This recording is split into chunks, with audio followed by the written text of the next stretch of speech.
The Apostolic Carmel Congregation celebrates 150 years of its establishment in India. We, the sisters serving in St. Cecily's institutions, Udupi, belong to this congregation. It is my joy and privilege to present to you our congregation, the Apostolic Carmel. The congregation of the Sisters of the Apostolic Carmel is an Indian congregation which took its roots in the year 1870 in its founder, Mother Veronica, a holy and dedicated woman who was divinely inspired to reach out to many girls of her day. One small seed thrown in the rich soil of India and destined to grow was the beginning of our congregation. It was founded in Bayonne, France on July 16th, 1868 by Mother Veronica of the Passion and established in India on November 19th, 1870. Sophie Leaves, her former name, born on 1st October 1823, was an English lady, daughter of Marina Leaves and Reverend Henry Daniel Leaves, a military chaplain to the British ambassador posted in Constantinople. She was blessed with holy, well-educated and wealthy parents. There were 5 children. Sophie was the second child in the family.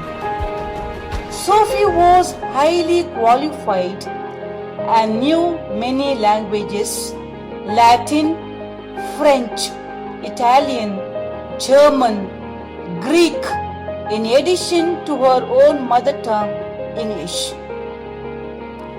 Besides being a writer, she was also an excellent musician. She grew up to be a beautiful young girl with many gifts and talents. At the age of 19, she was engaged to a handsome marine officer. She could look forward to a wonderful married life. However, her fiancé had to continue his job and return only after 2 years to get married to Sophie. Meanwhile, God had other plans for her. On Easter Tuesday, 1820, when she was alone in her room, she heard a still voice saying, "Peace I leave with you, my peace I give unto you." These words made a deep and lasting impression in the life of Sophie. She knew from where these words came. Then onwards, she started listening to the inner voice of God. She realized that to love God and to give herself to Him in the way He willed, she had to give up the lesser loves. Therefore, she broke the engagement with her fiancé, though it cost her much. She had the courage and the strength to make the right decision, to listen to the God's voice. Now, she had to encounter many sufferings, difficulties for the sake of Jesus. It was a very painful experience in her life to lose her beloved Papa through death. she started seeking the truth. There are moments when the plan of God and searching of human beings converge, and such a thing happened when they were in the boarding house with the sisters of Saint Joseph of the Apparition. Here, Sophie felt that she was called to be a religious, and she joined the convent of Saint Joseph of the Apparition. She was given the name Sister Veronica of the Passion. It was in Calicut she received the further call from God. She heard a voice saying, "I want you in Carmel." Meanwhile, the Carmelite Bishop Mary Ephraim wanted sisters of the same family and of the same spirit of Carmel who would see to the education of the youth in India. When Mother Veronica communicated about the dictates of her inner voice to Father Mary Ephraim, he found in her a fitting instruments to carry out his project which he had in mind. The main objective of the project was education of girls along the East Coast for the sake of empowering women of that time. Since Mother Veronica had the vocation for Carmel, he encouraged and helped her to leave the congregation of Saint Joseph of the Apparition and to join the Carmel of Pau to get herself trained to found the Third Order of Carmel. She went in search of a place to start the convent, facing many difficulties. She went through humiliations, sufferings, rejections, and trials in order to find a cradle for the apostolic Carmel. But the Lord was guiding her, leading her, and strengthening her in her great adventurous work.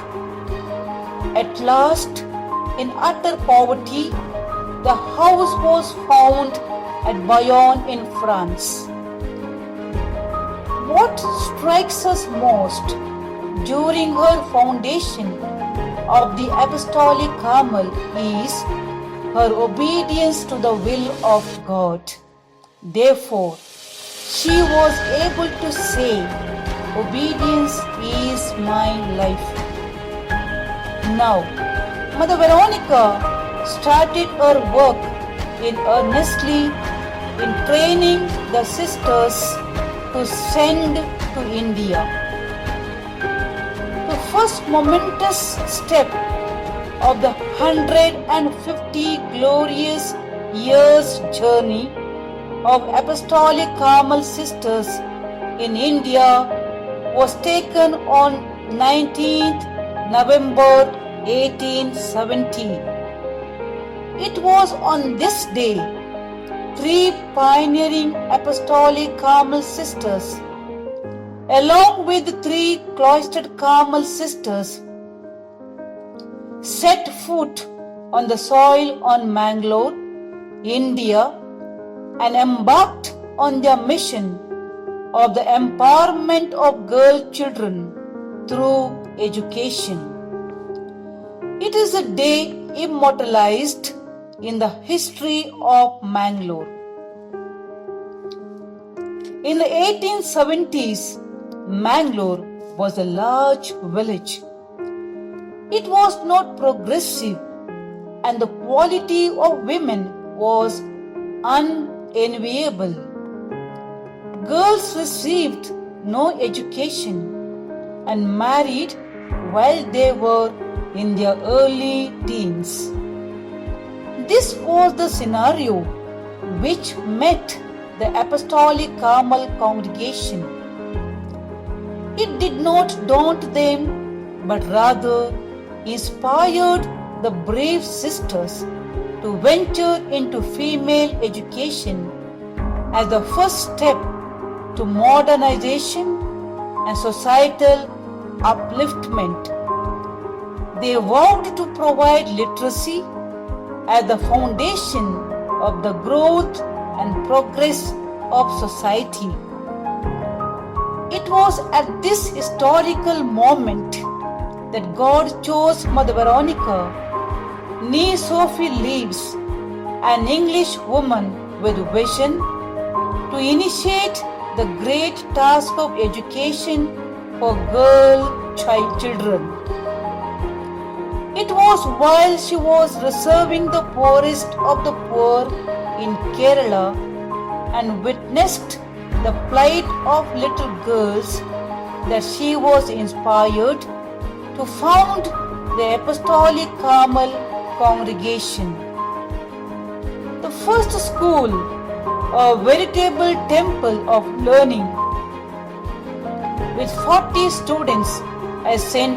Anne's, Mangalore, took a leap forward in terms of enrollments to 160 the following year. This was solely on account of the quality education provided by the pioneering sisters. They showed a special love for the less fortunate. The school progressed rapidly. Many Christian, Hindu, Muslim families sent their children to this school where all distinction of caste and creed was forgotten. Schools were established in rapid succession at Lady Hill, Bendore and Falnir, and thereafter in Udupi, Kannur, Calicut, Kerala and Ahmedabad, Sri Lanka, Pakistan, Bahrain, Kuwait, East Africa. Today, girls in their thousands continue to be educated in different parts of the world. From the beginning, the Apostolic Carmel has striven to keep alive this spirit, excellence and other works of mercy, her love for the poor, her simplicity, contentment and joy. The education of girls of all classes and creeds has been a challenging enough mandate. Today, the sisters cater to the needs of children in high schools, teacher training institutions, degree colleges and technical schools, social service centers, schools and residences for differently abled and adults, creches, health care centers, counseling centers, homes for destitutes, needlework centers, boarding homes and hostels, vocational courses, community colleges, homes for the aged and social welfare centers, all of which are conducted both in English medium and regional languages.